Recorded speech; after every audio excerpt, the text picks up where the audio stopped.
Hello kids, I'm Priyanka. I'm back again with my new chapter, Unity is Strength. Once a flock of doves flew far away from their home in search of food. Though they flew for miles and miles, they could not find anything to eat. Tired and hungry, they were flying over a forest. The smallest of the doves was so tired that he said to the dove king, "Oh king, please can we rest a bit?" "Oh, come on. Oh, come, little one. Be brave," replied the king. "We are sure to find some food soon." So the little dove flapped his wings harder. He flew so fast that he could find himself ahead of all others. Soon he returned to them and said, "Come on, hurry up. I can see some food down there."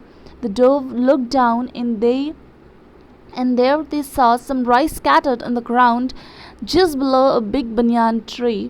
"Come on, friend, let's eat it," said the Dove King. Together the dove landed under the banana tree and began to eat the rice. Suddenly a vast net fell over him. The dove were trapped in it. "We are caught," said the king. "What shall we do now?" The next moment they saw a big fat hunter coming towards them. She was carrying a huge club. "We must do something immediately before the hunter kills us," said the dove again. All the doves were struggling to get out of the net. "How can we save ourselves?" they cried. "I have an idea," said the king. "We must act together. We shall all fly up carrying the net with us. Remember how utility is our only hope." Each dove caught the net in its beak. Then all together they flew up. The hunter was almost upon them when suddenly he saw his net going up in the air. He was amazed to see the unity among the doves in their effort to get away. He ran after them, hoping that the net and all the doves would soon fall down. The dove saw him running after them, so they flew high over hills and valleys and went far, far away where the hunter could not follow them. At last the hunter grew tired and gave up the chase. When the dove king saw that the hunter was no longer following them, he said, "Half our trouble is over. Now we must fly on the hill near the city of temples. There live a faithful friend, a little mouse. He can certainly help us. He will cut the net with his teeth and set us free."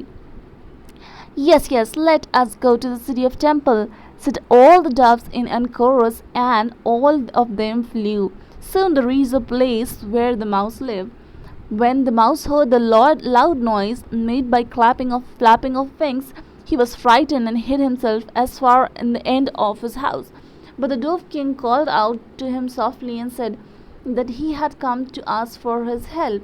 The mouse looked out. He was happy to see that it was his friends, the dove king, who are talking to him. "We have been caught in a trap set by a hunter," said the dove king. "We cannot get out of this net. When the hunter came, we flew together, taking the net with us. Now, please help us cut the net with your teeth and set us free." "Very well, I shall set you free first." "No, no," said the king. "Please set my followers first." The little mouse was wise.